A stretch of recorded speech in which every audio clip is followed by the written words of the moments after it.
je suis hyper contente, je suis très, très fière de ce que j'ai réussi à construire jusqu'ici. J'observe le chemin parcouru et je me dis, mais waouh, vraiment.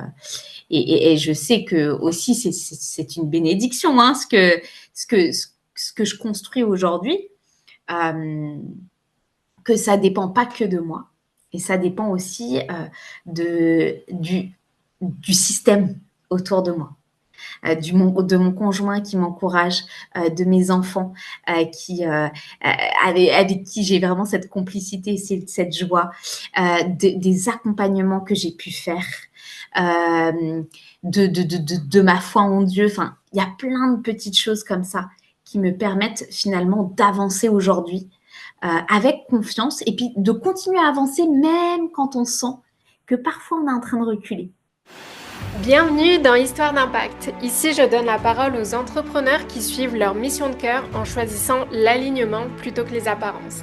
Je m'appelle Marine, je suis coach en communication authentique et je fais de l'unicité notre plus grande force parce que chaque voix compte et porte en elle le pouvoir d'inspirer et de transformer. Hello Lydia, je suis trop contente de t'accueillir aujourd'hui. Salut Marine.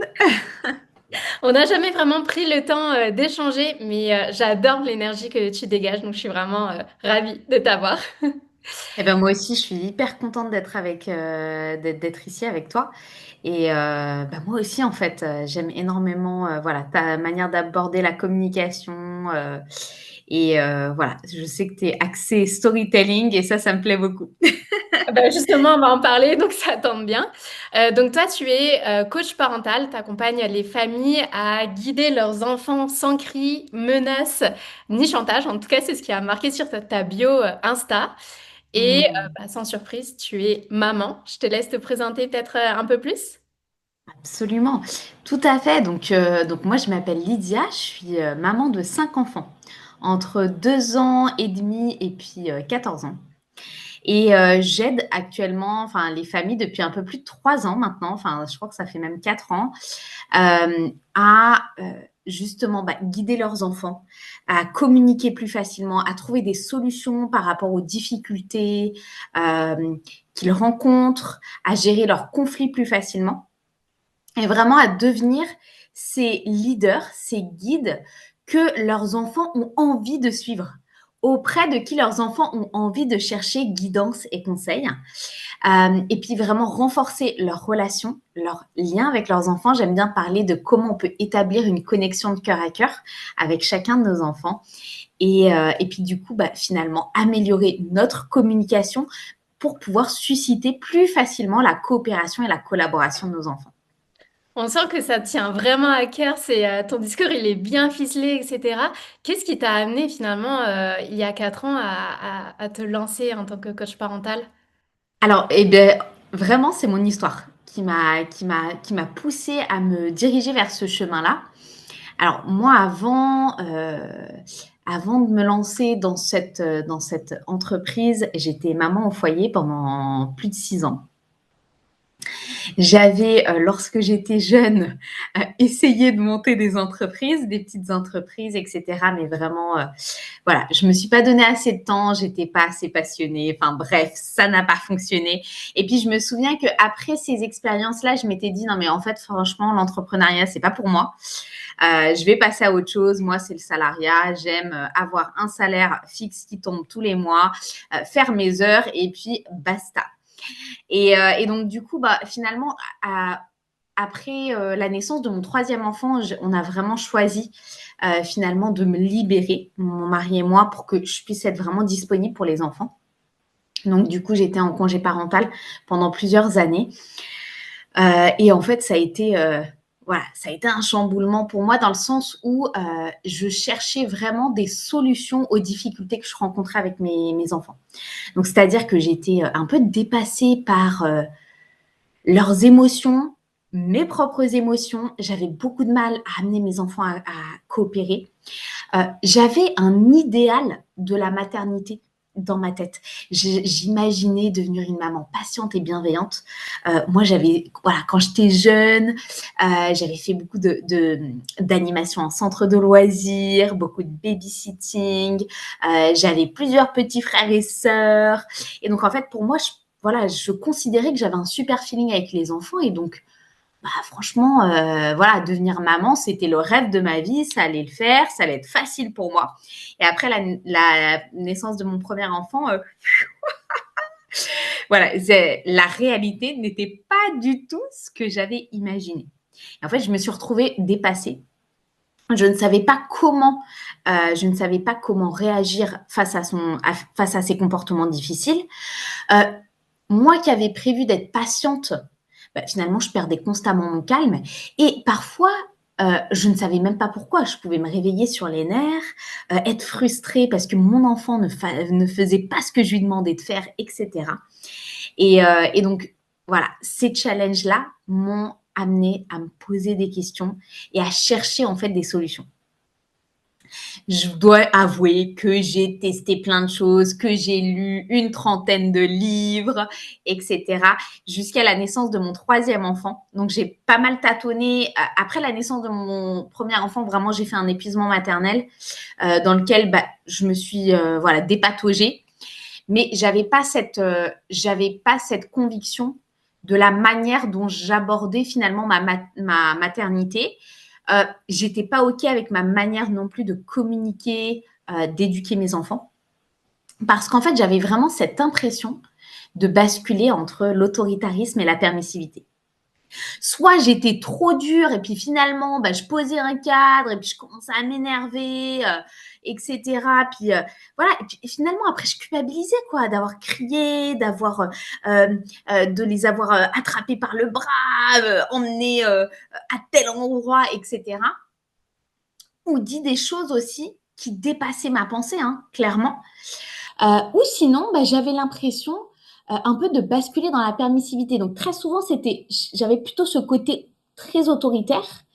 Et puis, quand je culpabilisais beaucoup, je basculais dans l'autre extrême en disant, non, en fait, finalement, c'est pas grave. C'est pas grave. Pour cette limite-là, je vais laisser tomber. et du coup, j'étais vachement coincée un peu dans ce, moi, je dirais vraiment cercle vicieux. Cris, menaces, chantage, culpabilité. Voilà. Et j'étais pas OK avec ça. C'était pas ce que j'avais imaginé pour ma famille. J'avais vraiment envie d'avoir une vie de famille qui était apaisée, qui était épanouie. Alors oui, bien sûr, il y aura toujours des tensions, attention, mais en fait, on peut les aborder complètement différemment.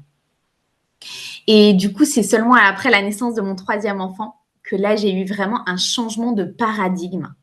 Voilà, ma perspective sur ma situation a changé. Donc, on m'a offert un livre qui m'a vraiment ouvert les yeux sur le fait que c'était possible de faire autrement. C'était possible de poser un cadre sans basculer dans l'intimidation, les menaces, les cris, le chantage, la meilleure punition possible et imaginable.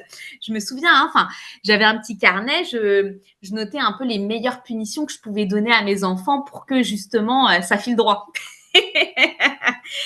Et du coup, c'est vraiment après la naissance de mon troisième enfant que mes yeux se sont ouverts, que j'ai vu qu'il y avait une autre manière de communiquer, de me positionner moi aussi en tant que maman. Et donc finalement, au lieu de basculer dans l'agressivité et la fuite, finalement, j'ai commencé à adopter une posture assertive.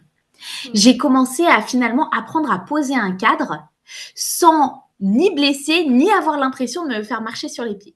Et ça a été extraordinaire. Parce que, en fait, c'était vraiment le début d'une nouvelle vie pour moi. Ça m'a poussée à me former plus spécifiquement en parentalité. Et j'ai vraiment commencé à voir des changements spectaculaires s'opérer dans ma vie. Et donc, quand tu as décidé de te former, tu avais déjà en tête l'idée de devenir coach parental ou c'est venu après? Pas du tout, pas du tout. J'avais uniquement l'idée de pouvoir, moi, finalement, être équipée dans là où j'avais envie d'aller. Et puis, j'avais aussi l'idée de le partager. J'avais l'idée de le partager, je m'en souviens, pendant le confinement, c'était là, j'avais commencé mes formations, etc. Et puis, j'avais monté des petits groupes avec des mamans, puis je leur partageais ce que j'avais appris et tout ça, c'était hyper sympa. Elle aussi, elle testait les outils, elle les mettait en place et c'était vraiment un moment d'échange fort. Mais vraiment, j'avais pas du tout prévu de lancer une entreprise ou quoi que ce soit. Et donc, ça a été quoi le déclic où tu t'es dit, mais en fait, c'est une évidence, je vais en faire mon métier? Alors, le déclic, ça a été lorsque une amie à moi est devenue chef de projet pour une fondation. Et elle m'a dit, tu sais, Lydia, j'ai besoin de quelqu'un pour intervenir sur le domaine de la parentalité. Et donc, elle m'a dit, ben, j'aimerais te trouver une certification et que tu viennes intervenir pour nous. Puis moi, j'étais là, oh là là, syndrome de l'imposteur, est-ce que je vais y arriver? Mais je me suis dit, franchement, j'ai rien à perdre. Et j'étais quand même dans cette saison de ma vie où j'étais sur le point aussi de reprendre une activité professionnelle. Et donc, du coup, je me suis dit, bon, de toute façon, j'ai rien à perdre. Je vais m'engager avec eux. Donc, je me suis engagée avec eux. J'ai obtenu cette certification. Et puis ensuite, en fait, mais elle est très maline, hein, mon amie, parce que je pense qu'elle me connaît très, très bien. Et elle me dit, bon, bah, Lydia, maintenant, tu sais, en fait, en attendant de pouvoir t'engager, on a besoin que tu passes à l'action et que tu t'entraînes.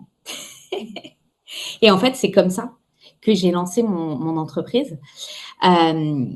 Et en fait, ça s'est fait très naturellement, de cette manière-là, en mode, bah, en fait, là, maintenant, je dois passer à l'action, je dois m'entraîner. Et j'ai commencé à accompagner des familles, j'ai commencé à faire des formations. Ouais, j'ai commencé à faire des ateliers en groupe sur plusieurs semaines. Et puis ensuite, j'ai commencé l'accompagnement individuel. Et voilà, tout est vraiment, tout s'est aligné. Tout Ok, s'est aligné. wow. Et parce que là, on est quand même dans une période où on voit quand même de plus en plus de coachs parentaux, de tout ce qui est éducation positive. Peut-être que toi, au départ, il n'y avait pas autant d'informations là-dessus. Maintenant, ça se démocratise quand même pas mal. Qu'est-ce qui finalement fait que toi, tu as cette approche qui est unique et que tu accompagnes autant de personnes maintenant? Mmh. Absolument. Alors, c'est une très, très bonne question. D'ailleurs, c'est une question qui revient régulièrement dans mon esprit. Donc, c'est-à-dire, parfois, je me dis, non, mais franchement, Lydia, il y en a plein d'autres qui racontent la même chose que toi, hein, qu'est-ce que tu fais? Et en fait, alors, du coup, moi, je pense que c'est vraiment mon cœur et ma mission de vie. J'aime bien dire que pour moi, c'est comme un appel, en fait, hein. C'est comme un appel et je me dis que, bah, en fait, il y a certaines personnes qui vont se sentir appelées dans mon histoire, dans mon parcours et en fait qui vont avoir envie de travailler avec moi. Et c'est vraiment sur ce principe-là, que j'agis, c'est j'ai quelque chose à donner, j'ai mon histoire à partager et en fait, les personnes qui se sentent concernées, inspirées, impactés par mon histoire vont venir me contacter et c'est avec eux que je vais travailler. Hmm. Et c'est vraiment ça. Et je me dis, bah, en fait, mon histoire est quand même unique, personnelle, même s'il y a de nombreuses histoires qui peuvent ressembler à la mienne. En fait, aucune histoire ne peut être exactement la même que la mienne. Et donc, du coup, c'est vraiment ça que je veux partager. C'est, OK, qu'est-ce que moi j'ai vécu? Quelle est la transformation que j'ai opérée dans ma propre vie? Quel est le chemin par lequel je suis encore en train de passer aujourd'hui? Et en fait, bah, qui c'est qui a envie de faire un bout de chemin avec moi? Hyper Et c'est intéressant. vraiment ça. Et si tu devais prendre une bride de ton histoire, d'une expérience personnelle, quelle est celle qui t'a aidé le plus à connecter avec ton audience? Parce que tu commences à avoir une grosse communauté quand même, et aussi avec tes clientes. Alors, tu me demandes là, quelle est l'histoire ou la Le bout partie de mon d'histoire, histoire voilà. qui connecte le plus? Ouais. C'est une très bonne question. Je pense qu'il faudrait le demander aux personnes que j'accompagne. Alors, du coup, moi, je pense que Moi, je pense que ce qui connecte le plus avec mon histoire, alors du coup, c'est juste mon avis personnel, mais ce serait vraiment le gap, la différence de gap entre le désir que j'avais finalement, l'image que j'avais de la famille que je voulais, et puis finalement la réalité dans laquelle je me suis retrouvée. Je pense que c'est ça, parce que je pense que au fond, nous, on désire tous cette vie de famille épanouie et rêver, hein, cette vie de famille qui est joyeuse, qui est pleine de vie, qui est pleine de complicité. Et puis, en fait, sans même s'en rendre compte, on se retrouve à l'opposé complet de ce qu'on avait imaginé. Pourquoi? Parce qu'il y a des blocages qui nous empêchent de pouvoir obtenir cette vie auquel on aspire tellement. Et je pense que c'est là où les gens se sentent connectés. Et je pense qu'ils se sentent aussi connectés où je dis, j'ai pas peur de dire que ouais, j'ai souvent été très dépassée. J'ai souvent mal agi avec mes enfants. J'ai souvent regretté ma manière de leur parler. J'ai très souvent pété les plombs. Et j'ai pas peur de le dire en fait. Et je pense que les gens aussi connectent avec cette version de moi-même. Et c'est vrai qu'aujourd'hui, je me dis, mais waouh, le chemin parcouru depuis cette période où je pouvais exploser vraiment tous les jours. Et aujourd'hui, où j'ai développé quand même une maîtrise de moi-même qui est, ouais, qui est plutôt bonne en fait, même si elle est encore loin d'être parfaite et qu'elle ne sera jamais parfaite, le chemin parcouru quand même est énorme. Et je pense que c'est là où les gens se disent, bah ouais, en fait, moi, je vis la même chose. Ouais, ça me parle fort. Aujourd'hui, je crois que tu as accompagné plus de 500 familles, c'est ça? Quelle est ta plus grande fierté avec l'un de tes clients? Une transformation qui t'a particulièrement marqué? Waouh, oh là là. Clac, clac, clac, clac, clac. J'ai plein d'images mentales. J'ai plein d'images mentales.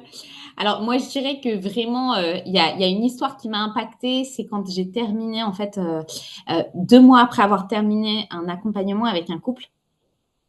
Ils m'envoient un message en disant que, en fait, leur garçon avait discuté avec des amis autour de la table et qu'ils avaient dit, mais en fait, l'accompagnement que nos parents ils ont fait a changé notre vie.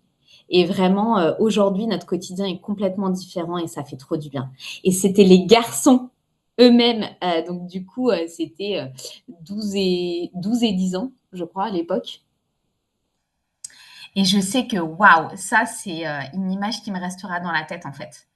Donc, c'est même pas les garçons eux-mêmes que j'ai accompagnés, c'était les parents. Et eux ont senti l'impact et la différence d'ambiance et d'atmosphère dans la famille. Et je me dis, mais waouh. Ouais, ah, c'est puissant. Et tout à l'heure, tu parlais justement de ce cœur et de cette mission de vie. Si tu devais la résumer à tes propres enfants, comment leur formulerais? Alors moi, si je devais l'expliquer à mes propres enfants, eh bien, je leur dirais, en fait, moi, j'aide les parents à trouver des solutions aux problèmes, aux difficultés qu'ils rencontrent avec leurs enfants et à, en fait, apprendre à mieux les aimer et du coup, communiquer plus facilement avec eux. Mmh. Est-ce que c'est ce que tu leur en parles un petit peu bah, Oui, oui, oui, jeune, oui, carrément. Carrément. justement, c'est une des valeurs fortes que tu as, la famille, évidemment. Comment tu as Absolument. englobé ta famille, tes enfants dans ton business? Ça, c'est une bonne question. Comment est-ce que j'ai englobé? Alors, vraiment, alors du coup, déjà, je pense que en fait, quand je me suis lancée, je pense que mon mari et moi pensions tous les 2 que ça allait être un petit side job, que ça allait être, hem, que ça allait être vraiment un ouais, je pense qu'on pensait que ça allait être plutôt un petit job qu'on allait, voilà, que j'allais faire de temps en temps, et cetera, les soirées, tout ça. Et puis finalement, ça a quand même pris rapidement une ampleur. Donc il faut savoir aussi que lorsque l'année où j'ai commencé, j'ai démarré mon business, on a eu je suis tombée enceinte de notre 5e enfant. Voilà. Et donc du coup, finalement, déjà, je pense qu'on ne s'attendait pas à ce que ça, on s'attendait pas à ce que ça fasse un aussi, voilà, que ça prenne autant d'ampleur. Et puis, finalement, je pense que là où on a été englobé, donc la plupart de mon travail, je le fais quand même en journée lorsque mes enfants sont à l'école. Et puis après, de temps en temps, j'ai des rendez-vous le soir. Et donc, du coup, tout simplement, je leur explique que c'est mon travail. Ils ont beaucoup de compréhension et beaucoup de respect pour mes rendez-vous, parce que du coup, je travaille de la maison ici. Et en fait, la question s'est posée vraiment quand j'étais enceinte de notre 5e enfant. Avec mon mari, on s'est posé la question, OK, comment est-ce qu'on organise? Est-ce que je m'arrête? Est-ce que je continue? Donc on a choisi que je continue en fait. On a décidé ensemble que je continuerais. Et donc du coup, lui a pris un congé parental à temps partiel. Donc pour se libérer un jour par semaine. Et en fait, ça a été vraiment bénéfique pour notre famille parce que du coup, moi, ça m'a libéré du temps. Et je me souviens hein, que bon, j'ai pris peu de congés maternité. J'étais vraiment passionnée, puis je me souviens qu'on s'était vraiment organisé avec mon mari pour, pour que je puisse en fait jongler entre ma casquette de maman et mon travail. Est-ce que ça a été un gros dilemme quand même, ce choix que vous avez dû faire de continuer tout en ayant ce cinquième enfant ou finalement la réponse était vite arrivée? Alors, je dirais, on a quand même réfléchi. J'ai eu parfois un petit sentiment, j'ai eu un petit sentiment, un petit peu de culpabilité en me disant mince, est-ce que je devrais pas m'arrêter, etc. Et en même temps, comme j'ai dit, en fait, je me sens tellement appelée par cette mission que j'avais envie de continuer. Et donc, du coup, on a trouvé un moyen vraiment pour jongler entre les deux. Et ça a été hyper chouette, quoi. Donc là, par exemple, notre petit dernier est passé à l'école cette année. Là, il a fait sa petite rentrée, voilà, sa toute première rentrée. Et à vivre de ton activité au bout de combien de temps après l'avoir lancée? Alors, alors disons que j'ai commencé à...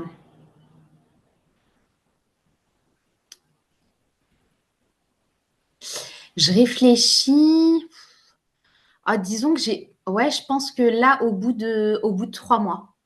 Au bout de 3 mois, j'ai commencé quand même à dégager un revenu. Ouais, j'ai quand même commencé à dégager un revenu. Alors, c'est vrai que encore aujourd'hui, hein, on a encore besoin de salaire hein, pour notre famille de 7. Mais oui, en fait, au bout de 3 mois, parce que j'ai commencé en décembre, janvier et en février, ouais, on va dire c'était pas mal parti, quoi. Après, comme tu le sais, hein, enfin, je veux dire, dans l'entrepreneuriat, il faut toujours s'attendre à avoir, voilà, une fluctuation au niveau du chiffre d'affaires, quoi. Et est-ce que au moment où donc tu tombes enceinte, je sais pas si c'était volontaire, enfin vous attendiez ce cinquième enfant. Non, bah du coup, non, c'était pas prévu, ouais. Est-ce que à ce moment-là, tu étais entourée d'une équipe et est-ce que si c'était pas le cas, ça a été un sujet au moment d'avoir appris la nouvelle? Ok, c'est une bonne question. Alors non, j'étais seule. J'étais seule à ce moment-là et il faut savoir aussi que j'avais pris un job à temps partiel. J'avais pris un job à temps partiel en septembre et j'ai lancé, on va dire, mes premières missions en décembre. Et donc, du coup, après, la question s'est plus posée pour renouveler, on va dire, mon contrat, quoi. Ok. C'était un contrat d'un an, en fait, de septembre à juin. Et concrètement, du coup, comment tu gères cet équilibre entre maintenant ton activité qui continue de se développer, ta vie familiale et puis même ta vie personnelle en tant que femme? Comment tu fais pour avoir toutes ces casquettes? Eh bien, c'est pas facile tous les jours. Non. Alors, du coup, ouais, c'est vrai que ça demande de jongler. Ça demande de jongler. Alors, ce que je fais, donc déjà, je travaille 4 jours par semaine. Les mercredis, je les consacre à mes enfants. Et mon mari travaille, il est toujours, voilà, il travaille pas le vendredi. Donc, ce qu'il faut savoir, c'est que ce qu'on a mis en place avec mon mari, c'est que on se partage beaucoup le quotidien. Donc, pendant moi, mes années de congé parental, bah, c'est vrai que je gérais la plupart de tout ce qui était, on va dire, gestion de la famille, hein, donc courses, menus, repas, lessive, ménage, etc. Et du coup, donc là, vraiment, je crois que mon mari en fait plus que moi hein, à la maison, je dois avouer. Et donc, du coup, là, on a fait vraiment, ouais, on a une très bonne répartition, on va dire, de tout le fonctionnement de notre foyer. Et ça, c'est hyper aidant parce que ça me fait gagner du temps et ça me fait gagner beaucoup d'énergie en charge mentale. Donc, il y a plein de choses auxquelles je pense pas. Par exemple, les menus, la liste des courses et les repas, par exemple. Donc ça, c'est extra. Ça m'aide énormément. Et puis en fait, alors du coup, je collabore avec une assistante depuis 1 an aussi maintenant, qui me dégage du temps sur des tâches qui peuvent, voilà, qui peuvent être vite chronophages. Et ça, c'est vraiment chouette. Euh, et en fait, ce que j'essaye de faire, c'est aussi, j'essaye aussi de maximiser mon énergie sur ce qui va porter le plus de fruits, comme on dirait, ce qui va donner en fait le plus de résultats. Et ça, c'est très aidant aussi. La fameuse règle Donc des voilà. 24 heures. Exactement, 20-80, tout à fait, tout à fait. Et puis après, bon, bah, je dois vraiment dire que bah, nous, on s'est rencontrés dans un mastermind excellent. Voilà, je me fais accompagner aussi sur tout le plan business. Et ça aussi, c'était vraiment un game changer parce que finalement, bah, ça m'a permis euh, de me sentir plus sereine, plus équipée, de savoir dans quelle direction j'allais, etc. De développer aussi certaines compétences dont j'avais besoin, etc. Et donc, en termes de nombre d'heures travaillées par semaine, est-ce que tu as une moyenne par jour? Oui, ouais, alors à peu près, donc je travaille à peu près de 9 heures à 16h30, lundi, mardi, jeudi, vendredi. Et actuellement, donc j'ai un abonnement de suivi avec les parents que j'ai accompagnés, donc pour ceux qui ont déjà travaillé avec moi. Et du coup, j'ai une soirée par mois avec eux, où j'ai un coaching de groupe. Et donc justement, tu dis que tu aides les familles à poser des limites sans culpabiliser. Quelle est toi cette limite dont tu as eu le plus de mal à poser sans culpabiliser en tant que maman entrepreneur? Une excellente question. Alors, la limite, travailler les soirs. Pendant assez longtemps, j'ai travaillé les soirs. Donc, c'est-à-dire que, puisqu'il y avait pas mal de parents qui travaillaient aussi, et ben, du coup, je m'arrangeais pour eux. Et donc, du coup, je faisais des coachings en soirée à 20h30, une fois que mes enfants étaient couchés. Et ça jouait quand même sur mon énergie. Et donc, je pense que c'est ça que j'ai eu le plus de mal, on va dire, à adapter. J'avais aussi parfois des coachings de groupe le soir. Et d'ailleurs, les coachings de groupe, c'est quelque chose que j'aime énormément. Et c'est un peu mon nouveau défi là pour cette rentrée-là, c'est de passer mes coachings de groupe le midi. Et donc, du coup, voilà, ça va être un peu voilà, mon challenge. Et donc, ouais, je travaillais de temps en temps le soir. Je dirais à peu près 2 fois par mois, 2 ou 3 fois par mois le soir. Et ça a été ouais, une limite que j'ai appris, on va dire, à poser. Je trouve que c'est hyper inspirant ton partage et en plus ça résonne fort pour moi parce que bah, je vais pas te cacher qu'en ce moment je suis en plein dans cette réflexion, j'approche de la trentaine et donc de plus en plus bah, je pense à enfin, ce désir de maternité qui grandit et parfois je me rends compte que je me mets énormément de pression à ce que mon entreprise grandisse et du coup d'accélérer là maintenant comme si après ça allait être plus tard, comme si le fait d'avoir un enfant ça allait entre guillemets, nuire, si je peux dire comme ça, à mon ambition.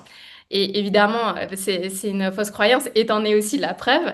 Mais est-ce que toi, tu as déjà ressenti ce tiraillement, une petite frustration ou une peur de ne pas pouvoir atteindre justement cette ambition de transmettre par rapport à ta grossesse, tes enfants, etc. Ah mais absolument, absolument. Je me suis beaucoup posé la question où je me suis beaucoup posé la question en fait, est-ce que mes priorités sont au bon endroit?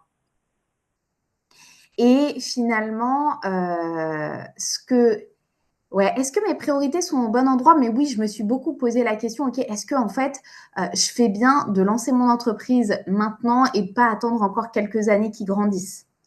Ou est-ce que je fais bien de finalement, voilà, j'ai un gros projet là qui arrive et qui va me demander aussi de l'énergie. Et parfois, je me dis, oh là là, est-ce que c'est le moment pour ça?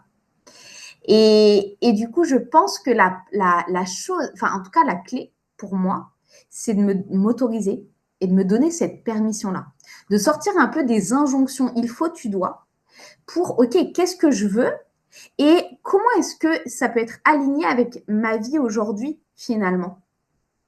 Comment est-ce que je vais jongler? Comment est-ce que je vais pouvoir collaborer avec mon mari pour que ça devienne une réalité? Et puis, ce que j'apprends aussi, c'est finalement, c'est pas parce qu'on travaille très dur et très fort et très longtemps qu'on va être forcément plus efficace. Parfois, le fait de travailler moins, mais d'avoir un bien meilleur focus est beaucoup plus efficace que des heures et des heures de travail. D'ailleurs, en pensant à cette question que tu me poses, souvent, je me pose la question, est-ce que je fais assez? Est-ce que je fais assez dans mon entreprise? Est-ce que j'ai créé suffisamment de contenu? Est-ce que j'ai été suffisamment engageante dans telle ou telle situation? Est-ce que j'ai envoyé suffisamment de mails? Et finalement, le truc, c'est qu'on peut toujours faire plus. On peut toujours faire plus. Mais la question qu'on veut se poser, c'est au lieu de comment est-ce que je peux faire plus, comment est-ce que je peux mieux faire? Comment est-ce que je peux être plus efficace? Et c'est vraiment aussi le défi que je me suis lancé.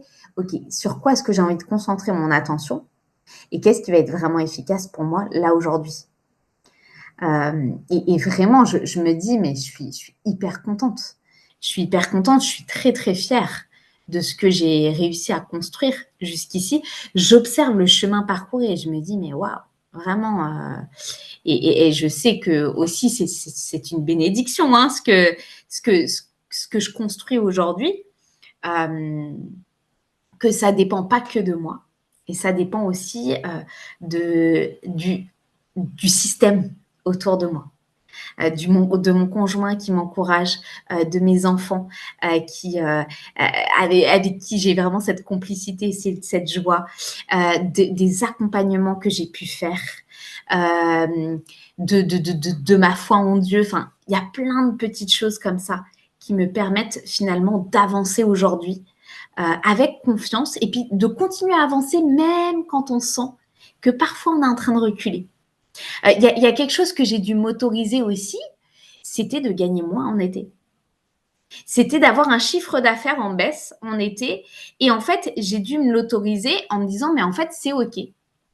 C'est OK. Là, je vais consacrer beaucoup plus de temps à mes enfants. Pour moi, ça va être la priorité cet été. Je m'en souviens, j'en ai parlé dans le mastermind. Je ne sais pas si tu te souviens. Mais ça a été vraiment quelque chose de génial pour moi. Et puis, qu'est-ce qui s'est passé? Pouf, j'ai repris mes communications en septembre. Et ça s'est super bien relancé, quoi.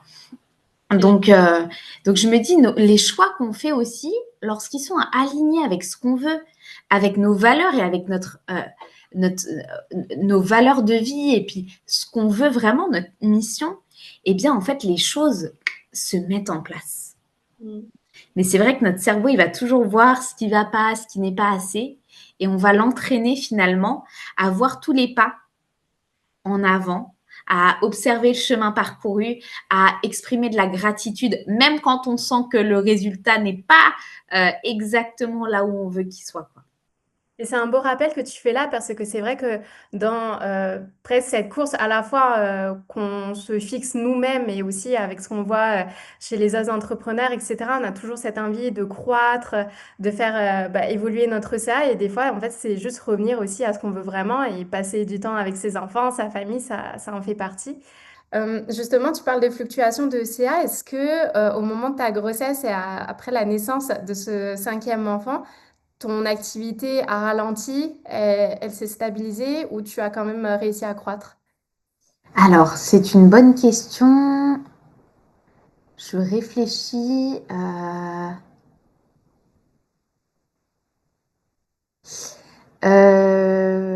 Touc, touc, touc, touc, touc. Non, alors du coup, je pense que j'ai eu quand même 2 mois où il était en baisse. Mais après, dès le mois de janvier, j'ai relancé un groupe qui a bien fonctionné. Et donc, du coup, ouais. Au moment de la grossesse ou après la naissance? Non, non, après, pardon, après. Donc, du coup, 2 mois après sa naissance. Je dois dire qu'en fait, j'ai même travaillé jusqu'à la veille de mon accouchement. Je me souviens, j'avais fait un sommet virtuel avec un groupe d'entrepreneurs. C'était mon tout premier. Et oui, et du coup, je me souviens que ouais, non, ouais, je pense qu'il y a eu quand même ouais, il y a eu une bonne baisse pendant ces 2 mois-là parce que j'avais décidé de pas signer de contrat du tout. Et ensuite, quand j'ai repris, ça s'est relancé. Ouais. Donc finalement, sur l'année, c'était pas non plus, il n'y a pas eu une énorme baisse par rapport à l'année d'avant finalement, sur 2 mois. Non, non, non, non. Ok. Et aujourd'hui, quelles sont peut-être encore tes croyances limitantes qui peuvent le plus te freiner dans ton développement concernant cette double casquette entrepreneur-maman?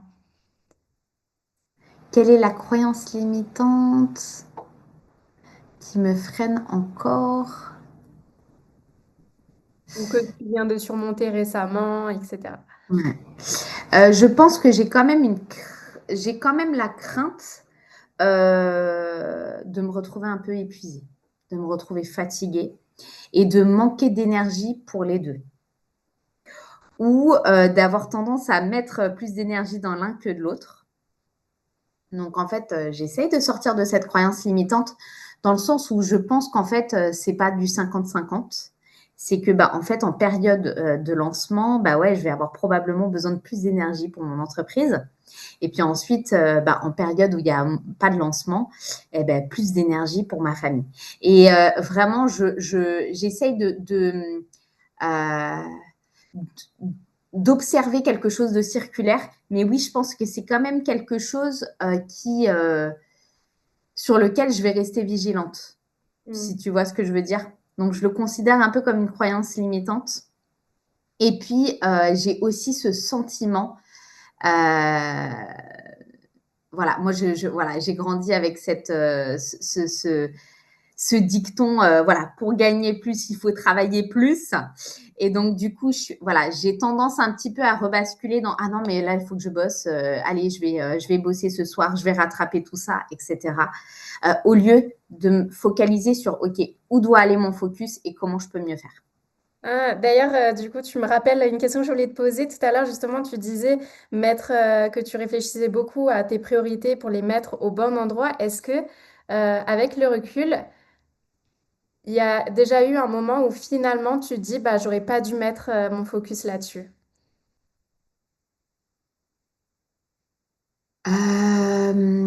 Alors, je réfléchis.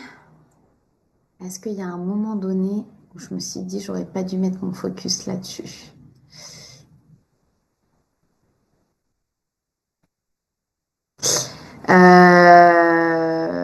Oui, oui, l'année dernière, vers le mois d'octobre-novembre, je venais de faire un lancement. J'étais quand même pas, j'avais enchaîné beaucoup d'appels. J'avais pas atteint mon objectif d'inscription visée. Et puis j'étais un peu épuisée. J'étais un petit peu épuisée. Et suite à ça, en fait, au lieu de me concentrer sur le bilan et puis comment je peux tout simplement mieux faire, parce que j'avais énormément, c'était la première fois que je lançais un challenge, j'avais énormément aimé l'expérience. J'ai euh, j'ai cherché d'autres alternatives.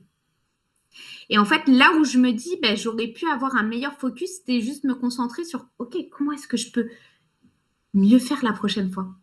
Comment est-ce que je peux mettre mon énergie là où j'ai vraiment envie de la mettre? Et donc là, je suis en plein lancement d'un nouveau challenge et j'ai trop hâte. Et justement, je me concentre sur là où j'ai envie d'être, d'avoir mon cœur, c'est-à-dire la connexion, la communication, l'échange avec les gens.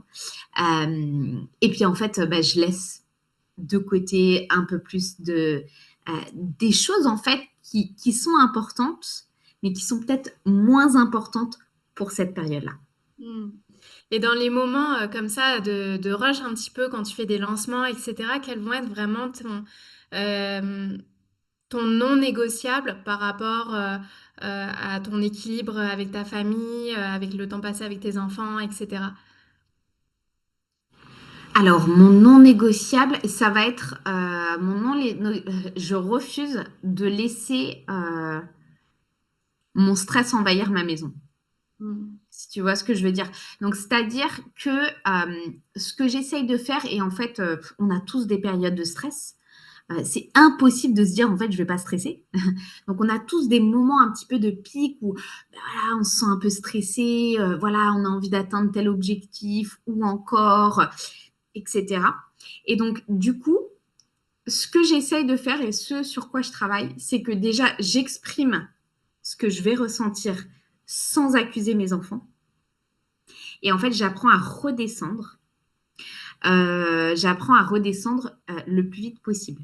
Donc, par exemple, le matin, je ne vais pas du tout toucher mon téléphone avant d'avoir déposé mes enfants à l'école. Ça me permet en fait de ne pas me retrouver avec des messages. Ah ouais, il y a tant de messages WhatsApp à répondre. Ah bah tiens, il y a telle question sur Instagram. Ah bah tiens, j'ai déjà reçu un mail.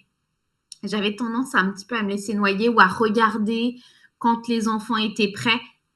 C'était pas une bonne chose parce que je sentais déjà un petit peu le stress et la pression monter. Et donc, du coup, ce que j'ai appris à faire, c'était, voilà, par exemple, poser mon téléphone jusqu'à ce qu'ils sont pas, je le touche pas avant qu'ils soient partis à l'école, avant d'être déposés. Et j'aime bien me créer un rituel de fin de journée avant d'aller le chercher. Je dépose sur papier tout ce qui se passe dans ma tête. Et ensuite, je vais les chercher. Et en fait, voilà. Et j'essaye de me donner vraiment pour objectif de ne pas retoucher de nouveau à mon téléphone avant qu'il soit couché ou vers 19h, 19h30. Et je trouve que c'est très aidant. Très, très aidant.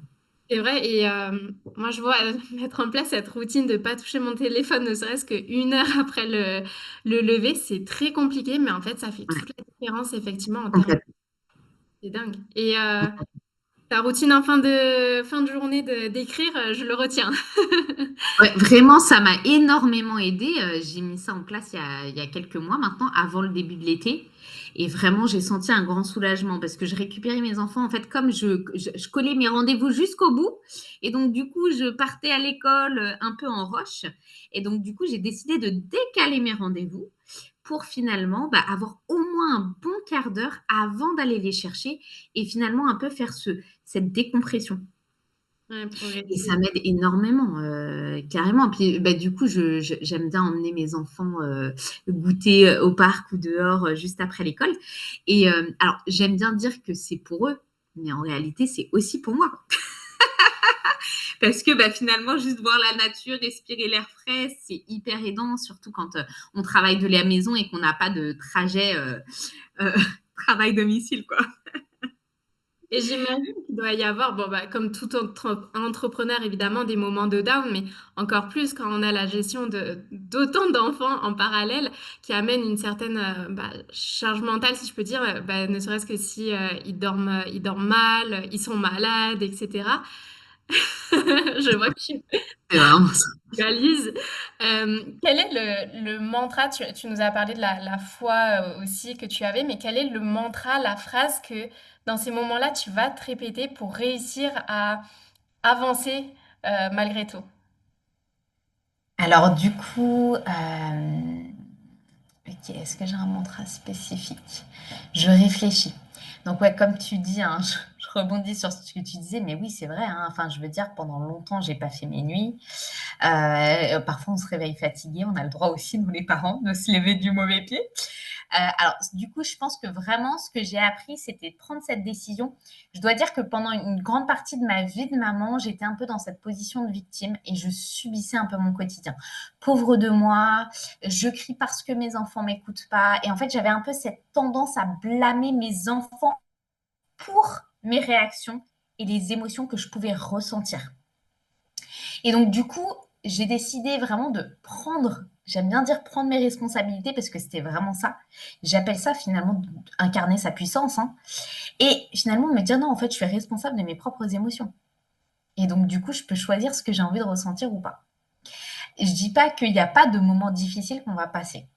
Ça, c'est sûr, on va tous passer par des moments difficiles. Par contre, notre manière de les aborder va vraiment changer les choses et on n'est pas obligé de laisser notre bad mood, notre mauvaise attitude euh, plomber le reste de la journée. Et donc, du coup, ce que j'aime rappeler à moi-même, c'est en fait, c'est OK, la Lydia, de te sentir super fatiguée. C'est OK, Lydia, de te sentir super stressée. Ne laisse pas ce stress euh, plomber toute ta journée. Tu vois. Et vas-y, ça va aller. J'aime bien, par exemple, si je vais vivre un moment difficile avec mes enfants, j'aime bien me répéter, ce moment difficile va passer. Ce moment difficile va passer. J'aime bien aussi me répéter, euh, faire vaut mieux que parfait. C'est OK. Et en fait, on a fait les devoirs, ils sont pas parfaits, c'est OK. J'ai préparé le repas, il n'est pas équilibré comme je l'aurais imaginé dans ma tête, c'est OK. Euh, et donc, du coup, ce petit mantra, j'aime bien, il me conduit parce que je pense qu'il nous rappelle que c'est OK, en fait. Vaut mieux que ça soit fait plutôt que ça soit parfait. C'est d'ailleurs quelque chose que j'ai emmené dans mon entreprise parce que franchement, moi, j'ai pas des compétences techniques élevées du tout. Mes tunnels de vente, ils sont très, mes tunnels, mes pages de capture, elles sont très basiques. Hein. Et en fait, je garde ce mot dans ma tête, c'est simplicité. Et en fait, ton message, ta communication, juste l'énergie que tu dégages est bien plus puissant que un post bien designé, qu'un tunnel de vente super classe et tout ça. Et en fait, ça, c'est vraiment important. Simplicité. Je ne serais pas où je suis aujourd'hui si j'avais pas opté pour la simplicité. Moi, j'ai pas de logo, j'ai pas de nom officiel d'entreprise, j'ai pas de charte graphique. Et c'est OK, ça ne m'empêche pas de faire avancer mon entreprise. Et alors, du coup, j'ai vraiment envie de partager un truc. C'est en fait, j'essaye toujours, en fait, quand on est envahi par le stress, quand on est envahi par euh, le sentiment que c'est too much, c'est trop pour nous, ou voilà, on est hyper fatigué, on enchaîne plein de rendez-vous, mince, on n'a pas créé notre contenu, hein, parce qu'on sait bien que la communication pour un entrepreneur, euh, c'est tout aussi important. Et ça prend parfois même plus de temps que de s'occuper de nos clients de cœur. Hein.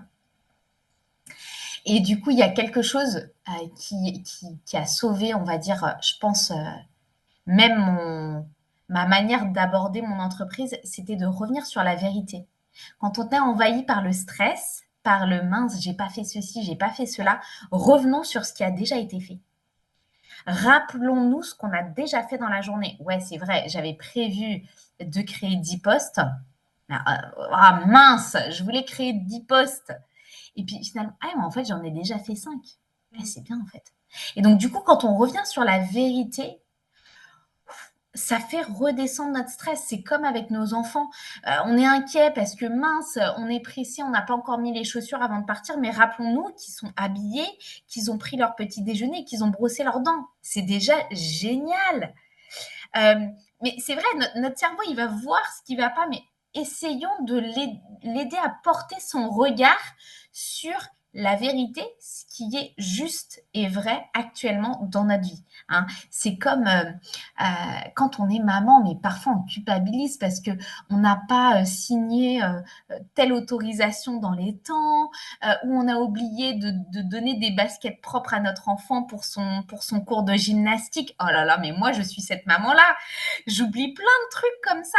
Et c'est OK. C'est pas grave en fait. Il y a plein d'autres choses que j'ai déjà faites dans mon quotidien et qui sont importantes en fait. Ah, hyper inspirant. Merci pour tout ça. Ça me parle fort. Et au-delà de la simplicité et de fait de revenir à cette vérité, quelle serait la plus grande leçon finalement que tes enfants t'ont enseignée et qui t'ont appris quelque chose sur toi et ton business plutôt? Complètement. Trop. Tchouk, tchouk, tchouk, tchouk, tchouk, tchouk, tchouk, tchouk, tchouk. Ah, ils m'ont appris. Vraiment, mes enfants sont mes meilleurs profs. Sont vraiment mes meilleurs profs. Je dirais que vraiment ce que mes enfants m'ont appris, c'est de développer une posture assertive. J'y travaille encore, même dans mon business. Cette posture assertive, je l'appelle en fait, voilà, en toute simplicité, c'est une posture ferme et bienveillante. En fait, la fermeté, c'est vraiment ce qui va nous permettre de structurer notre business, notre quotidien. C'est le cadre dans lequel les choses vont fonctionner. En tout cas, dans la parentalité, ça va représenter souvent le monde de l'adulte, les besoins de la situation. Et puis, la bienveillance dans la parentalité, ça va représenter un peu le monde de l'enfant, le respect mutuel, les besoins de chacun. Et vraiment, dans le business, je trouve que c'est pareil. On a besoin vraiment de cette posture qui est à la fois ferme et bienveillante. Comment est-ce que je vais structurer les choses, mais en ayant de la bienveillance envers moi-même, mais aussi de la bienveillance envers les gens avec qui je suis en train de travailler. Ça va aller avec tout ce qui est respect mutuel, compassion, encouragement, etc. Et finalement, je pense que c'est vraiment la plus grande leçon qu'ils m'ont apprise parce que j'étais beaucoup dans cette position de victime, de subir mon quotidien, de me plaindre parce que j'avais l'impression de ne pas être écoutée, de ne pas être respectée par mes enfants. Et finalement, j'ai longtemps pensé que c'était mes enfants qui devaient changer. D'ailleurs, quand je lisais des livres, c'était comment faire en sorte qu'ils m'écoutent. Et finalement, j'ai réalisé que c'était de moi que tout devait partir. Et en développant en fait cette posture à la fois ferme et bienveillante, en établissant cette relation de cœur avec mes enfants, eh bien, j'ai pu mettre ma priorité sur la connexion avant toute autre chose.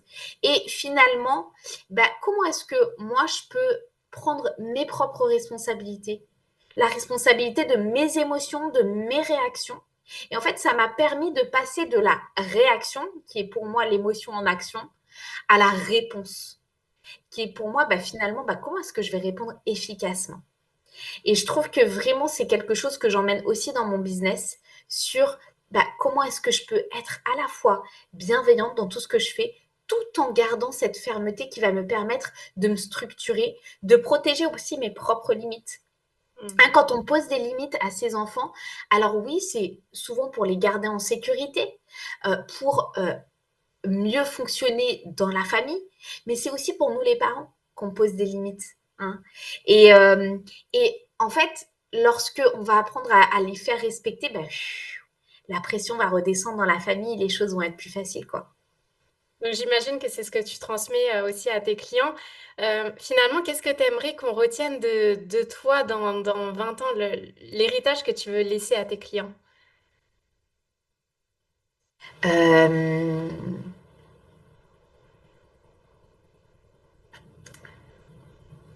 Waouh, et ben franchement, j'ai vraiment envie de laisser,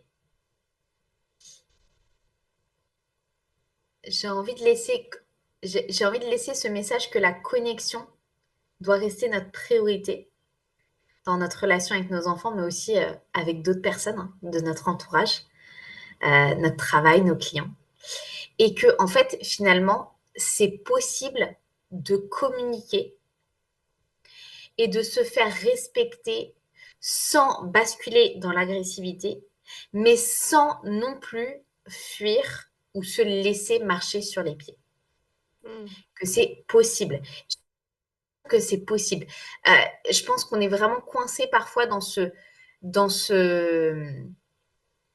on est un peu coincé dans ce schéma où, en fait, si on n'est pas écouté tout de suite ou si on a dit quelque chose, qu'on n'a pas été respecté immédiatement, boum, il faut basculer dans l'agressivité ou fuir pour éviter un conflit à tout prix.